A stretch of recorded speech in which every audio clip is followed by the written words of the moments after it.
ओम अज्ञानतिमिरन्दस्य ज्ञानाञ्जनशलाकया चक्षुरुन्मिलितं येन तस्मै श्रीगुरुवे नमो विष्णुपादाय कृष्णपृष्ठाय भूतले श्रीमते भक्तिवेदान्तस्वामिनिति नामिने नमस्ते सारस्वतीदेवी गौरवाणी प्रचारिणे निर्विशेष शून्यवादी पाश्चात्य देशतारिणे जय श्री कृष्ण चैतन्य प्रभु नित्यानंद श्री अद्वैत गदाधर श्रीवासादि गौर भक्तवृंद हरे कृष्ण कृष्ण कृष्ण हरे हरे हरे राम राम राम हरे हरे। हरे कृष्ण, आपसे भक्तों का स्वागत है आज के इस सामने संधि सत्र में। और मैं यहाँ पे शेयर करता हूँ। ये सबको मेरी आवाज आ रही है तो कृपया एक बार चैट सेक्शन में मेंशन कीजिए प्लीज।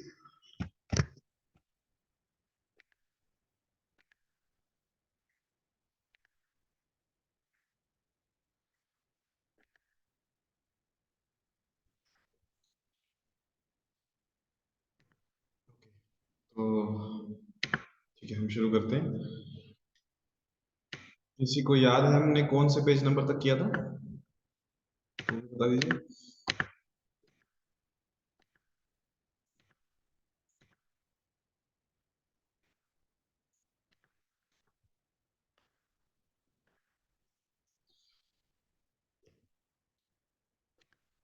33, ओके धन्यवाद। 33 हो गया था कि 33 पढ़ना है?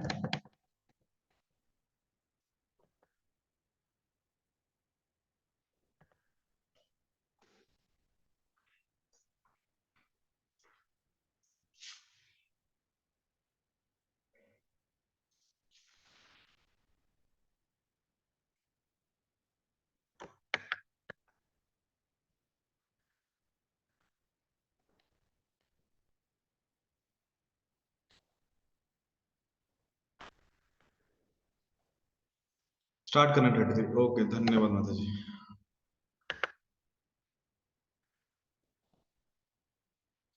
ठीक है, 34 दो पेज आज कर रहे हैं। ठीक है, 32 के लास्ट पैराग्राफ से स्टार्ट करते हैं और फिर 33 पे आएंगे ताकि थोड़ा समझ में आएगा पीछे क्या चल रहा है। तो हमने 3 प्रकार के सुख कल देखे थे, जस्ट क्विक रिवीजन। और उसमें भौतिक, आध्यात्मिक और भक्तिमय सुख के बारे में चर्चा हो रही थी। हमने ये देखा था कि जो भौतिक सुख है, तो भौतिक सुख क्या है, कहाँ से मिलता है? भौतिक सुख हमें इंद्रियों से मिलता है, जो हमारी 5 ज्ञान इंद्रियां हैं। और कौन कौन सी? आंख, कान, नाक, जीवा, त्वचा। तो जो 5 ज्ञान इंद्रिय, यहाँ से हमें भौतिक सुख मिलता है। और विशेषकर जब कुछ हमारे मन के मुताबिक हो जाता है, जैसे हम चाहते हैं, तो हमें आनंद मिलता है। तो ऐसा नहीं है कि भौतिकता में सुख नहीं है, सुख है। परंतु थोड़ा और आगे बढ़ते तो आध्यात्मिकता में भी एक सुख है। यहाँ पे जब बात हो रही है आध्यात्मिकता की, तो विशेषकर बात हो रही है कि मुक्ति की। जब जीवात्मा मुक्त हो जाता है, ब्रह्म में लीन हो जाता है, अपने शरीर के बंधनों से छूट जाता है, तो उसे एक आनंद की प्राप्ति होती है। तुलना हम ऐसे कर सकते हैं कि जिस प्रकार जो यदि हम तुलना करें कि जो अध्यात्म का आनंद है या फिर जो ब्रह्म में लीन होने का आनंद है, वो आनंद एक समुद्र के समान है, सागर के समान है। तो उसके सामने जो भौतिक इंद्रियों से हम आनंद ले रहे हैं, वो एक बूंद के समान है। तो ये आनंद का स्तर है, तुलना है। उसी प्रकार यदि साधक या भक्त या जीवात्मा और आगे प्रगति करता है, तो भक्ति में उसे आनंद आने लगता है। तो यदि भक्तिमय जीवन का जो आनंद है, उसकी तुलना हम एक सागर से करें, तो उसके सामने फिर ब्रह्म में लीन होने का जो आनंद है, जो मुक्ति का आनंद है, विशेषकर सायुज्य मुक्ति का, वो एक बूंद के समान है। तो 3 स्तर पे आनंद का हमने देखा था कल। तो यहाँ पे ये हो गया था, अभी आगे बढ़ते हैं। हाँ, और विशेषकर हमने देखा था कि जो ब्रह्म में लीन होना चाहते हैं, वो क्यों चाहते हैं? क्योंकि अपने शारीरिक अवस्था में वो इतने कष्टों से परेशान हो गए हैं, इतने दुखी हो गए हैं, कि अभी वो क्या चाहते हैं कि मुझे देह का त्याग कर देना है, क्योंकि देह ही मुझे सब प्रकार के दुख देता है। उदाहरण दिया जाता है कि जैसे कोई बालक या बालिका, जो बच्चा पैदा होता है और बहुत कष्ट हो रहा है, संसार में बहुत परेशानी हो रही है, तो वापस कहता है कि माता को मुझे वापस गर्भ में ले लो, क्योंकि दुनिया में मुझे नहीं रहना। तो ये मूर्खता है। तो वैसे ही जीवात्मा कहता है भगवान को, संसार में मुझे नहीं रहना, अभी मुझे अपने आप में मिला लो वापस। तो इसे हम कहते हैं स्पिरिचुअल सुसाइड। तो यह भी भौतिक धारणा है, यद्यपि यह उससे कुछ बढ़कर है। क्यों बढ़कर है, क्या बताया जा रहा है कि हम सब जीवात्माएं चाहते हैं कि हम कुछ बड़ा करें, हम प्रगति करें, हम महान बने। ये हमारी सबकी इच्छा रहती है बद्धावस्था में, कि हम एटलीस्ट हमारे परिवार में सबसे श्रेष्ठ बने, हम हमारे क्लास में श्रेष्ठ बने, क्लास का टॉपर बने, हमारे स्कूल में टॉपर बने, स्कूल में सर्वश्रेष्ठ बने, फिर जब इंटर स्कूल कंपटीशन होती है तो उसमें हम श्रेष्ठ बने, हमारे मोहल्ले में हम श्रेष्ठ बने, हमारे समाज में श्रेष्ठ बने, हमारे डिस्ट्रिक्ट में, तालुका में, एटलीस्ट हमारे स्टेट लेवल पे चैंपियनशिप में जीतूं, मैं स्टेट लेवल में महान बनूं। फिर वहां से बढ़ते बढ़ते हम नेशनल लेवल पे बड़ा बनना चाहते हैं, नेशनल लेवल में महान बनना चाहते हैं, लिम्का बुक ऑफ रिकॉर्ड्स में हमारा नाम होना चाहिए। फिर इंटरनेशनल लेवल पे Guinness book of world record में हमारा नाम होना चाहिए कि इंटरनेशनल लेवल पे हमने कुछ किया है, महान बनना चाहते हैं। और इस प्रकार से जब हमारा सर्कल, हमारा सर हम बढ़ाते जाते हैं तो क्या होता है कि महान महान बन के कितना महान बनेंगे। फिर अल्टीमेटली जो कहते हैं which is the last snare of माया, जो माया अपना आखिरी जाल फेंकती है, क्या तुम भगवान बन सकते हो, तुम वही हो, सो हम। तो ये जो हमारी बद्धावस्था है कि हम महान बनना चाहते हैं, उसी चक्कर में फिर हम भी भगवान बनने का प्रयास करने लगते हैं, कि क्या जैसे हम कहते हैं कि ब्रह्म में लीन होना। तो आगे बढ़ते हैं हम। किंतु जीवन की पूर्ण आध्यात्मिक धारणा अपनी स्वाभाविक स्थिति का परिपूर्ण ज्ञान है, जिसके होने पर मनुष्य भगवान की दिव्य प्रेमा भक्ति में युक्त होना जान लेता है। मनुष्य को जानना चाहिए कि वह सीमित है और भगवान अनंत हैं। इस तरह मनुष्य के चाहने पर भी भगवान के साथ तदाकार हो पाना संभव नहीं है। ऐसा तो संभव है भी नहीं। अतः यदि किसी व्यक्ति में भौतिक या आध्यात्मिक दृष्टि से अधिक महत्वपूर्ण बनकर अपनी इंद्रियों को तुष्ट करने की आकांक्षा रहती है, तो वह भक्ति का असली मधुर स्वाद नहीं ले पाता। इसलिए श्री रूप गोस्वामी इन भुक्ति यानी भौतिकता तथा मुक्ति मोक्ष की आकांक्षा के पाए जाने की तुलना पिशाचनी के काले जादू से करते हैं, और ये दोनों ही कष्टप्रद हैं। तो यहां तक समझते हैं पहले कि जब हम कह रहे हैं कि हमारी जो आध्यात्मिक धारणा है, या हम जब कहें कि आत्म साक्षात्कार है, कि हम जान लेते हैं मैं कौन हूं, तो जब तक हमारी जो स्वाभाविक स्थिति है उसका पूर्ण ज्ञान ना हो,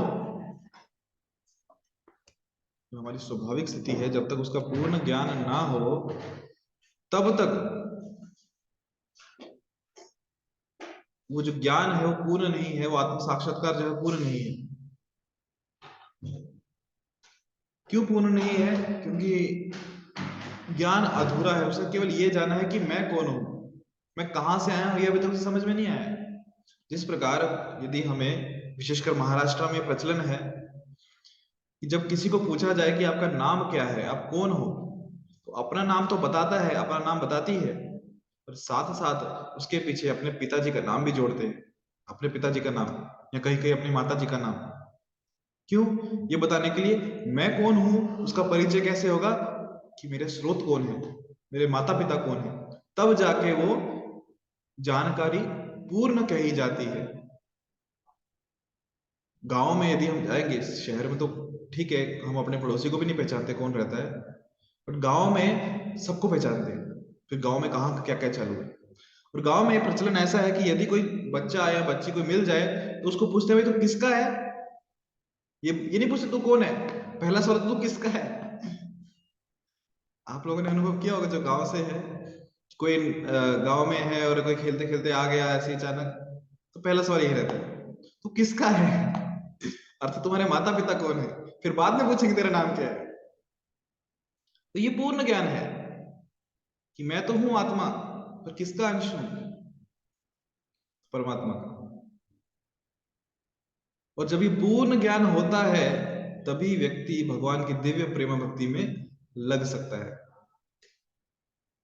इसलिए ये जानना चाहिए कि हमारी सीमाएं हैं, हम सीमित हैं, और बेशक हम सीमित हैं परंतु भगवान सीमित नहीं है, भगवान अनंत है, हम विभु हैं, वो व्यापक है। इस तरह मनुष्य के चाहने पर भी कितना भी चाहे भगवान तदाकार नहीं हो सकता। हम भगवान नहीं बन सकते, बूंद कभी सागर नहीं बन सकती। हाँ, गुणों के माध्यम से एक है, दोनों नमकीन है, परंतु यदि हम मात्रा देखें तो समुद्र बहुत विशाल है, बूंद कुछ भी नहीं है। एक बूंद को यदि हम रसोई में गर्म तवे पे डाल दे तो बूंद ऐसे भाप बन के उड़ जाती है, पता नहीं चलता कैसे। और वही उसी गर्म तवे पे यदि समुद्र डाल दिया गया तो तवा कहां जाएगा उसका पता नहीं चलेगा। तो जीव कभी भगवान नहीं बन सकता, चाहे कितना भी चाह कर ले, ये संभव नहीं है। और यदि हम चाहते हैं कि हमें जो तीन स्तर का सुख देखा ना हमने, भौतिक सुख, आध्यात्मिक सुख और भक्तिमय सुख, यदि हम चाहते हैं कि हमें भक्तिमय सुख चाहिए, उसका रसास्वादन हमें करना है, यू वांट टू टेस्ट दोस मेलोज, तो हमें क्या करना होगा? जो भौतिक सुख है और जो आध्यात्मिक दृष्टि, मतलब आध्यात्मिक सुख मतलब हम कह सकते हैं कि ब्रह्म में लीन होने वाला जो मुक्ति का सुख है, उसे महत्व नहीं देना होगा। क्योंकि यदि अपने मन में हमें इच्छा है कि हमें ये सुख चाहिए, तो फिर हम उस परम सुख से, भक्तिमय सुख से वंचित रह जाएंगे। इसमें कहते हैं ना भगवान भगवत गीता में, कौन सा श्लोक है वो?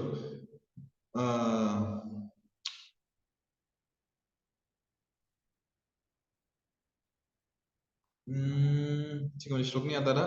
तात्पर्य उसका ये है कि व्यवसायत्मिका बुद्धि एक श्लोक है, और उसके बाद है कि जो व्यक्ति व्यवसायिक बुद्धि नहीं है, जिसकी जो स्थित प्रज्ञ नहीं है, बहुशाखा में लगा हुआ है, वो भोग ऐश्वर्य प्रसक्ता नाम तया प्रतिचेत साम, जो भोग ऐश्वर्य में लगा हुआ व्यक्ति, तो वो व्यक्ति कभी भक्ति में पथ पर नहीं लग सकता। भक्ति में पथ छोड़ो, वो व्यक्ति योग भी नहीं कर सकता है, तो ये उसको योगी नहीं कहा जाएगा। क्यों? क्योंकि जो इंद्रियां हैं वो अलग अलग दिशा में भाग रही हैं, उसका मन अलग अलग दिशा में भाग रहा है। तो इसीलिए ये कह रहे हैं कि यदि कोई व्यक्ति भौतिक इच्छा से या भौतिक इंद्रियों से भौतिक सुख की लालसा में है, और या फिर मुक्ति की सुख में लालसा है, तो ये ऐसा व्यक्ति कभी भी असली जो मधुर स्वाद है भक्ति का, उसका रस स्वाद नहीं कर पाएगा। इसलिए रूप गोस्वामी कहते हैं कि जो भुक्ति है और जो मुक्ति है, मतलब भौतिकता और मोक्ष दोनों, जिसको भी इसकी इच्छा है, उसकी तुलना किसी की पिशाचरी, भुक्ति मुक्ति दोनों पिशाचरी से करते। इसलिए कहते हैं ना, भुक्ति मुक्ति सिद्धि कामे सकल या शांत, कृष्ण भक्त निष्काम तएव शांत। कि बाकी सब लोग अशांत है, परंतु जो कृष्ण भक्त है वो निष्काम, उसको मन में कोई स्पृहा नहीं है, कोई इच्छा नहीं है, इसलिए वो हमेशा क्या है? वो भी शांत है, आनंदी है। और ध्रुव गोस्वामी तो डायरेक्टली पिशाच नहीं कह रहे हैं ऐसे भौतिकता और मुक्ति को, और क्या कह रहे हैं? काला जादू से तुलना कर रहे हैं उसकी, काला जादू। आगे कह रहे हैं भुक्ति का अर्थ है भौतिक भोग। हाँ, दोनों कष्टप्रद है, भुक्ति भी और मुक्ति भी। भुक्ति का अर्थ है भौतिक भोग और मुक्ति का अर्थ है भौतिक चिंतन से मुक्त होकर भगवान से तदाकार होना। इन आकांक्षाओं की तुलना भूत प्रेत तथा पिशाचनियों द्वारा पीछे पड़ जाने से की जाती है, क्योंकि भौतिक भोग या भगवान से तदाकार होने की इच्छा के रहते हुए मनुष्य भक्ति का वास्तविक दिव्य स्वाद नहीं ले पाता।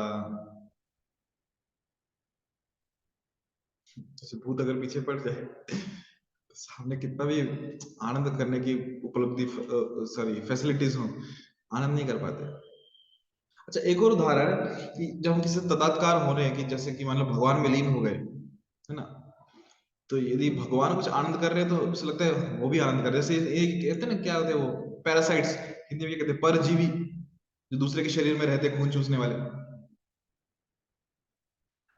जैसे भगवान कहीं आलिशान इस पे क्या कहते हैं उसे, गद्दी, राजमहल में गद्दी पे बैठे हैं, और वो जीव उसके भगवान के शरीर पे है, जैसे कि हम अभी कुर्सी पे चेयर पे बैठे हैं और कोई मच्छर आके हमारे ऊपर बैठ जाए, तो मच्छर को लग सकता है कि वो भी कुर्सी पे बैठा है, परंतु वास्तविकता में कुर्सी पे वो नहीं बैठा, वो मुझ पर बैठा और मैं कुर्सी पे बैठा हूँ।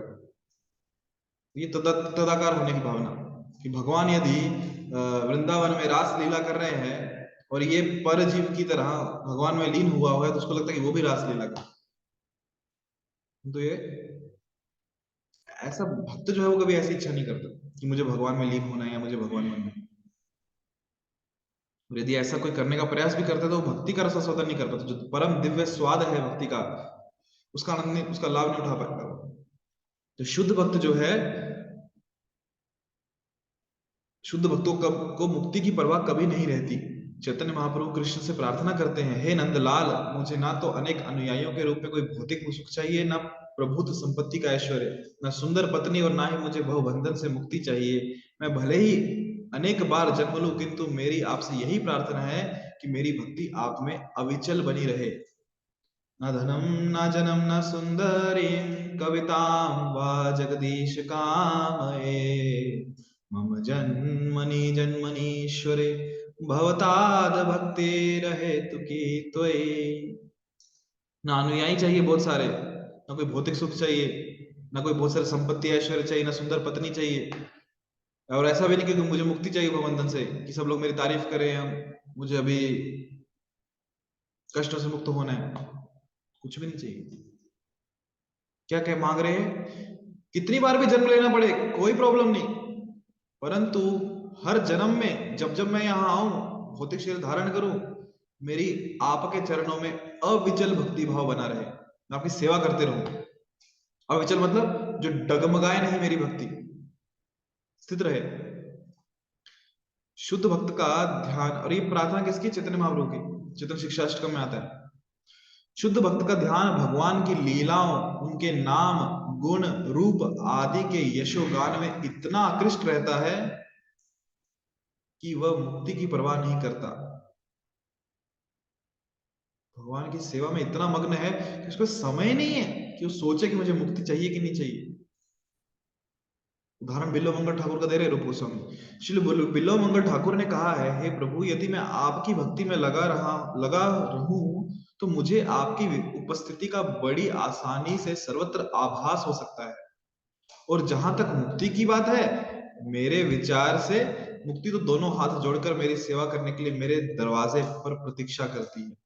अतएव शुद्ध भक्तों के लिए मुक्ति तथा आध्यात्मिक उत्थान अधिक महत्व नहीं रखते।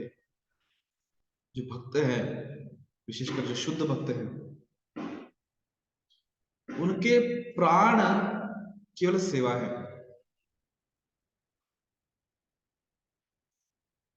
दूसरे शब्दों में, सेवा ही उनके प्राण है। सेवा में इतने तल्लीन रहते हैं, जो भी सेवा कर रहे हैं इतने तल्लीन रहते हैं कि फिर उन्हें कुछ सुध बुध नहीं रहती।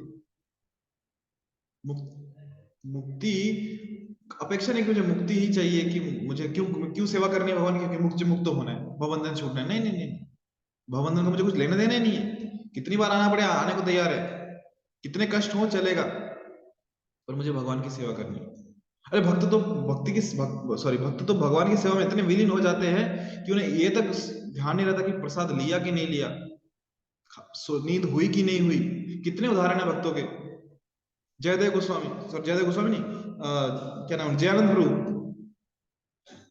रथ यात्रा के लिए श्रील प्रभुपाद जी ने सेवा दी कि रथ बनाना है, तो रथ बनाते बनाते कितने कब प्रसाद लिया नहीं लिया, नींद हुई नहीं हुई, दो दो तीन दिन तो सोते भी नहीं थे। और फिर एक साथ बैठ के 3 दिन का नाम जब माला जो बाकी 16 एक साथ बैठ के किया। ऐसे नहीं कि सोएंगे फिर उठ के करेंगे, नहीं, सब एक साथ बैठ के पूरा नाम जप। ये उनका, क्योंकि सेवा प्राण है। सेवक सेवा नहीं करेगा तो क्या करेगा? तो कहां समय है कि हमें मुक्ति के लिए सोचना है कि मुक्ति मिलेगी कि नहीं मिलेगी। पूरा सेवा में लगे हुए हैं, समय ही नहीं है ये भी सोचना कि मुक्ति मिलेगी नहीं मिलेगी। जितनी बार भी जन्म हो कोई प्रॉब्लम नहीं, हमें केवल क्या करनी है? सेवा करनी है। तो बिल्लो मंगल ठाकुर वही भगवान से प्रार्थना कर रहे हैं। और जब मैं आपका सेवा कर रहा हूं तो निरंतर मुझे आपका आभास हो रहा है कि आप मेरे नजदीक हो, आप मेरे पास में हो, आप कहीं मुझसे दूर नहीं हो। तो जो इस प्रकार से भगवान की सेवा में लगे हुए हैं दिन रात, वो ये अनुभव कर पाते हैं कि कृष्ण सदैव उनके साथ है। और जब कृष्ण सदैव साथ में है तो मुक्ति की आवश्यकता ही क्या है? क्यों सोचे मुक्ति के बारे में? वो तो अभी जीते जी मुक्त है, क्योंकि कृष्ण अभी साथ में है। मुक्ति क्यों चाहिए कि हमें सालों की मुक्ति चाहिए, सारोग्य चाहिए, सारिष्टि चाहिए, साहित्य चाहिए? कृष्ण के पास ही जाना चाहते हैं ना, तो कृष्ण तो अभी से पास में है, तो क्यों मुक्ति के बारे में सोच रहे हैं? बस उसे सेवा के बारे में सोच रहे हैं, मुझे सेवा करनी है बस।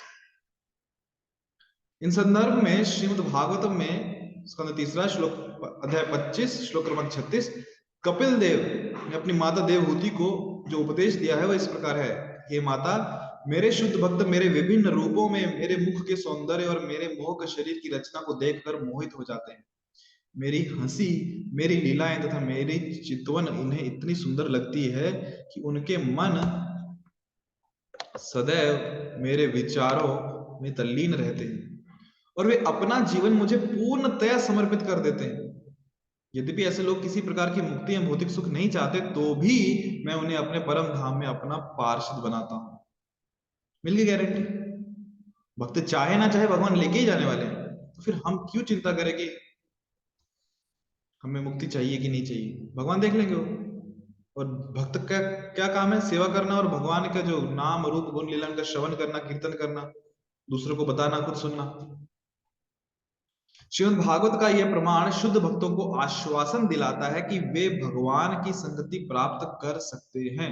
इस संबंध में श्री रूप गोस्वामी की टिप्पणी है कि जो व्यक्ति श्री कृष्ण के चरण कमलों के सौंदर्य या उनकी भक्ति से वास्तव में आकृष्ट रहता है और इस प्रकार जिसका हृदय सदैव दिव्य आनंद से ओतप्रोत रहता है, वह कभी भी मायावादियों के लिए अति महत्वपूर्ण मुक्ति की कामना नहीं करता। मायावादियों के लिए अति महत्वपूर्ण मुक्ति कौन सी? सायुज्य मुक्ति। उनको सालोक्य, सारिष्टि, सामीप्य और बाकी मुक्ति से कुछ लेने देने नहीं है। उनको सिर्फ सायुज्य मुक्ति से लेने देना। और भक्त तो सायुज्य के अनुभव, भक्त को किसी मुक्ति की आकांक्षा नहीं है। श्रीमद् भागवत में ही स्कंद 3 श्लोक 4 स्कंद 3 अध्याय 4 श्लोक क्रमांक 15 में एक अन्य मिलता जुलता अंश आता है, जिसमें भगवान कृष्ण को संबोधित करते हुए उद्धव कहते हैं, हे प्रभु, जो लोग आपकी दिव्य प्रेमा भक्ति में लगे हुए हैं, उन्हें धर्म, अर्थ, काम तथा मोक्ष से कुछ भी लेना देना नहीं रहता।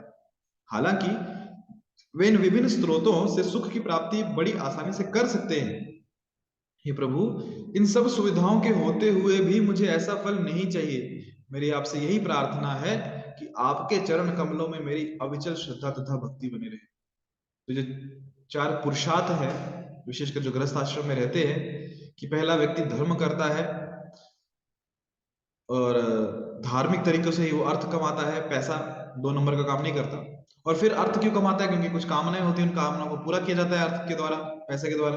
और जब ये सब कुछ हो जाता है तो अंततः उसे क्या चाहिए? मोक्ष चाहिए। परंतु जो व्यक्ति भगवान की प्रेम भक्ति में लगा हुआ है, वो 4 पुरुषार्थ है की तरफ ध्यान नहीं देता। उसको ध्यान रहता है पंचम पुरुषार्थ, जो कि भगवान की भक्ति। क्योंकि वो भगवान की भक्ति में लगा हुआ है, तो जो सब लाभ इन 4 पुरुषार्थों से मिलते हैं उसे स्वतः ही आसानी से मिल जाते हैं। वही कह रहे हैं कि मुझे ऐसा कुछ फल नहीं चाहिए जो इन 4 पुरुषार्थों से मिलता है। मुझे क्या चाहिए? केवल आपके चरणों में अविचल, बिना डगमगाई हुई श्रद्धा चाहिए, और मेरी भक्ति आपके चरणों में बनी रहे। इसी प्रकार श्रीमद् भागवतम में अध्याय 3 श्लोक स्कंद 3 अध्याय 25 श्लोक क्रमांक 34 में एक अंश आता है, जहां कपिल देव अपनी माता को उपदेश देते हैं।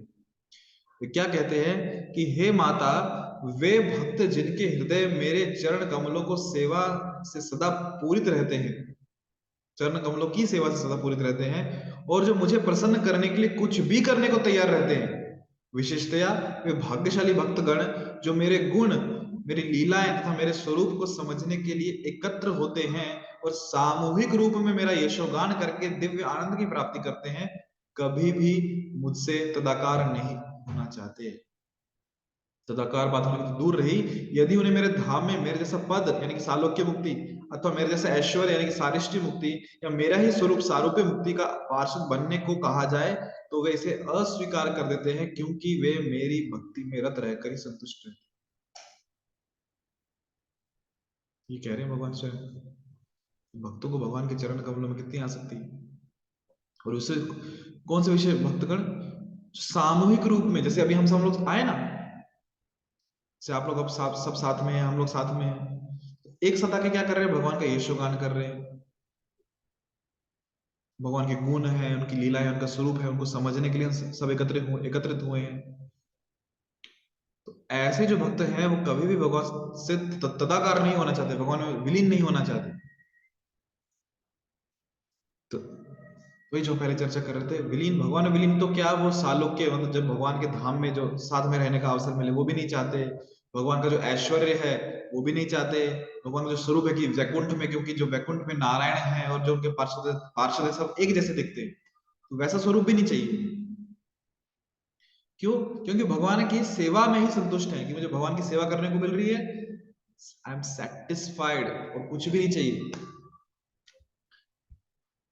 श्रीमद् भागवतम में स्कंद 4 अध्याय 9 श्लोक क्रमांक 10, ध्रुव महाराज कह रहे हैं अभी क्या, कि हे प्रभु, शुद्ध भक्तगण आपके चरण कमलों के ध्यान से जो दिव्य आनंद प्राप्त करते हैं, उसकी तुलना मायावादियों द्वारा आत्म साक्षात्कार से प्राप्त होने वाला दिव्य सुख कभी नहीं कर सकता। इसलिए पहले हमने चर्चा की ना कि ये समुद्र के समान है और वो बूंद के समान है। जो भगवान की सेवा में आनंद आता है वो समुद्र के समान है, और जो ब्रह्म में लीन होने का जो आनंद है, जो मुक्त होने का मोक्ष का आनंद है, वो एक बूंद के समान है समुद्र के सामने।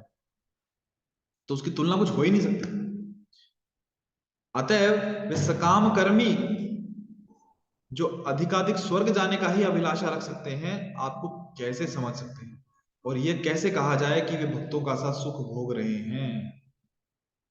जो कर्म कांड में लगे हैं सकाम कर्म क्यों कर रहे हैं? क्योंकि उन्हें स्वर्ग में जाना है, भौतिक सुख चाहिए। तो जब जो मुक्ति चाहता है वो व्यक्ति दिव्य आनंद की, भक्ति का आनंद है, उसकी प्राप्ति नहीं कर पाता, उसे अनुभव नहीं है, तो फिर इनकी बात कर ही कैसे सकते हैं कि जो स्वर्ग में जाना चाहते हैं। स्वर्ग तो छोड़ दीजिए, जो इस भौतिक जगत में भी इंद्रियों के द्वारा सुख का और आनंद का भोग लेना चाहते हैं, तो उनके लिए तो बहुत एकदम दूर दूर की बात होगी कि भक्ति में आनंद क्या होता है। उनको कभी सपने में भी समझ नहीं आ पाएगा। ऐसा हम कभी सोच भी नहीं सकते कि जो भक्त जो आनंद ले रहा है भक्ति में, हरिनाम का जप करके, भगवान की सेवा करके, चाहे वो अलग अलग माध्यम से जो भी सेवा हो रही है, भगवान का जो कथा है, भगवान की लीलाओं का पढ़ के, उनको दूसरों को सुना के, भगवान के उपदेशों को पढ़ के दूसरों को सुना के, एक साथ आके चर्चा करके, तो जो भक्त को आनंद हो रहा है, तो साधारण व्यक्ति जो है, साधारण मतलब जो भौतिकवादी व्यक्ति है, जो इंद्रिय सुख में लगा हुआ है, वो कभी सोच भी नहीं सकता कि वो क्या आनंद है। और हमें भी ऐसा नहीं सोचना चाहिए बीइंग ए डिवोटी कि हम भक्त हैं कि वो कितना आनंद कर रहे हैं। नहीं, वो आनंद नहीं कर रहे, परेशान है।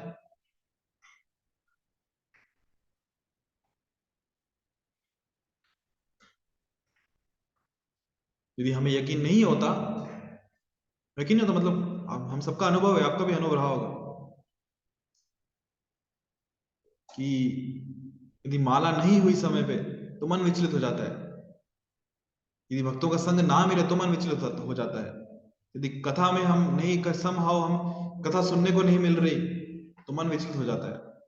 क्यों? क्योंकि हमें जिसको, हमें मतलब जिसको भी वो आनंद आ चुका है, उच्च उच्च स्वाद मिल चुका है कि कथा में, नाम में क्या क्या आनंद है, फिर यदि उसे वो ना मिले तो फिर वो विचलित हो जाता है। विचलित मतलब उसका मन चंचल हो जाता है, क्योंकि उसे उसमें आनंद आता है।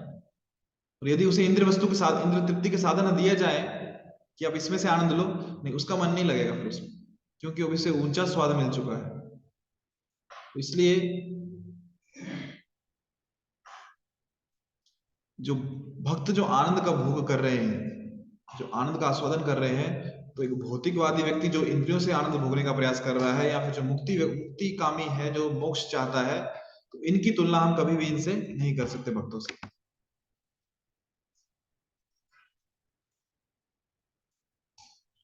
तो हरे कृष्णा, यहाँ हम रुकते हैं। यहाँ पे तीसरा जो अध्याय है, तृतीय अध्याय, वो संपन्न हो गया। अभी किन्हीं भी भक्तों के मन में कुछ प्रश्न है तो आप अपना माइक ऑन करके प्रश्न पूछ सकते हैं, या फिर आपको चैट सेक्शन में डालना है तो चैट सेक्शन में भी डाल सकते हैं। हरे कृष्ण।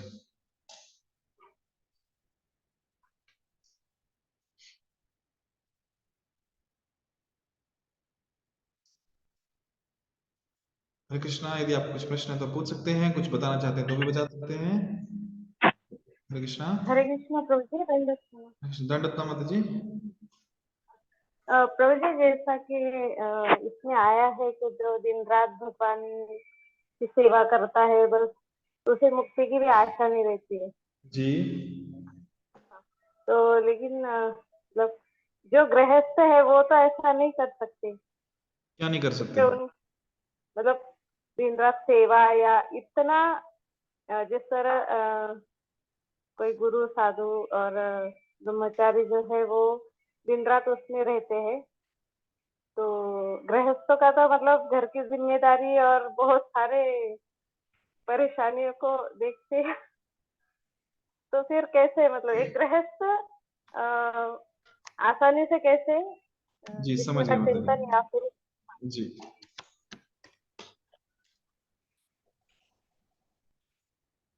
तो गृहस्थ होते हुए कैसे करें? तो देखो, हम गृहस्थ हैं, हम मतलब जो भी गृहस्थ हैं, तो गृहस्थ होते हुए भी हम जो कार्य कर रहे हैं, ठीक है, ब्रह्मचारी ने अपना 24 घंटे दे दिया भगवान की सेवा में, सन्यासी ने अपना 24 घंटे दे दिया भगवान की सेवा में, वानप्रस्थ जो है उसने भी दे दिया 24 घंटा अपनी सेवा भगवान की सेवा में। जो गृहस्थ है, जो गृहस्थ आश्रम में है, तो दिखने में लगता है कि ये जो मैं कार्य कर रहा हूँ या कर रही हूँ, भगवान की सेवा के लिए नहीं है, ये मेरी इंद्रियों की तृप्ति के लिए है या फिर मेरे परिवार वालों की इंद्रिय तृप्ति के लिए। इंद्रिय तृप्ति नहीं शब्द ना भी उपयोग करें, क्योंकि उनकी कुछ बेसिक नीड्स हैं, उनकी कुछ जरूरतें हैं। तो अभी देखिए, हमारे घर में सब लोग नाम जप कर रहे हैं, हम नाम जप कर रहे हैं, हमारे जो हस्बैंड है या वाइफ है वो नाम जप कर रहे हैं, हमारे बच्चे नाम जप कर रहे हैं, हमारे माता पिता नाम जप कर रहे हैं। तो नाम जप कर रहे हैं मतलब वो भक्त है, तो वो अच्छे से भक्ति कर सके इसलिए हमको बहुत सारे कार्य करने पड़ते हैं।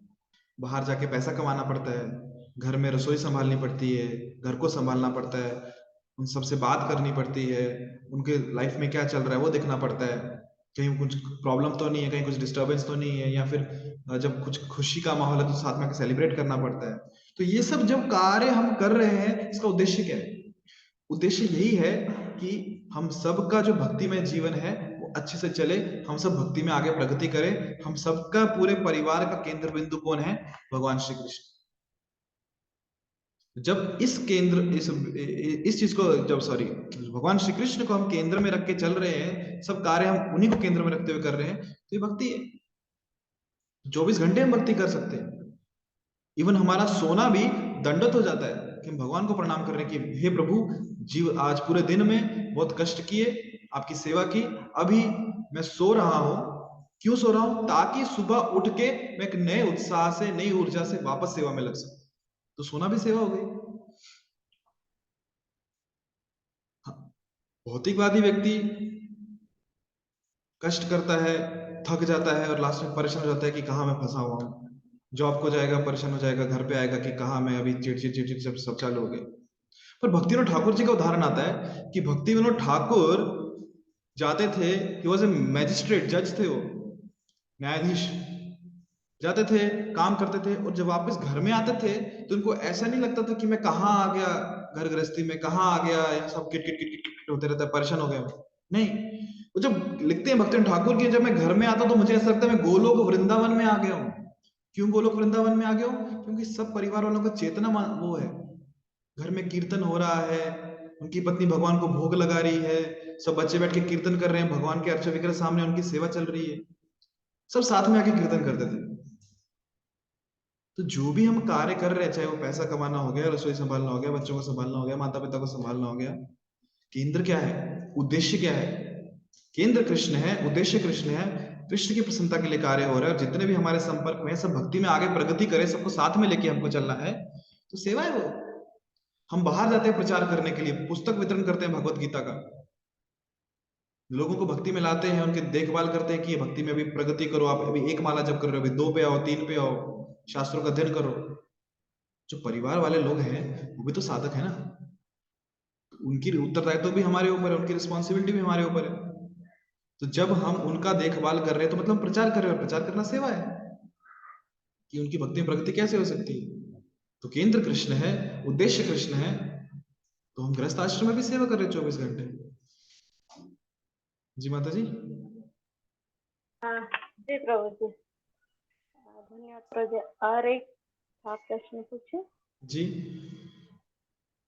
जैसे ये घर की जिम्मेदारी निभाते निभाते कभी कभी मंदिर की सेवा भी आ जाती है, तो हम समझ नहीं पाते कि अभी किसको मतलब प्रायोरिटी किसको घर देनी की है? जिम्मेदारी। हाँ। पहला स्थान किसको दे? घर की सेवा को कि मंदिर की सेवा को? हाँ। तो इसका जनरलाइज उत्तर नहीं हो सकता, ये डिपेंड करता है कि घर पे जो सेवा है वो कौन सी है, मंदिर में सेवा है वो कौन सी है। तो यदि कहीं एक्सचेंज ऑफर है कि घर पे किसी को बोल सकते हैं कि देखो मेरी मंदिर में सेवा है, क्या मेरी जगह आप ही सेवा कर लोगे क्या, होता तो बहुत अच्छी बात है। वहां नहीं हो पा रहा है तो मंदिर में बोल सकते हैं कि मेरी सेवा यहाँ पे आज है, तो आप आज मेरी सेवा कर लो, जिस दिन आपकी होगी उस दिन मैं कर लूंगी। ऐसा करते हैं भक्त एक्सचेंज ऑफर में, तो मंदिर की भी सेवा हो जाती है और घर की भी सेवा हो जाती है। जी प्रभु जी, जी, बहुत बहुत धन्यवाद प्रभु जी। हरे कृष्ण। हरे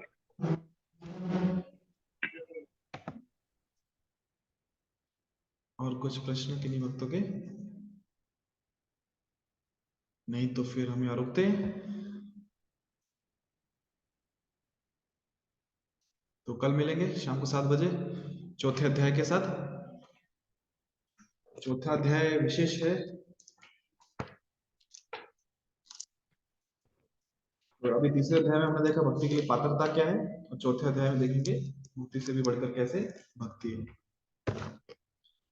हरे कृष्ण। वांछा कल्पतरुभ्यश्च कृपा सिन्धुभ्यो च पतितानां पावनेभ्यो वैष्णवेभ्यो नमो नमः। अनंत कोटि वैष्णववृंद की जय। श्रील प्रभुपाद की जय। हरे कृष्ण।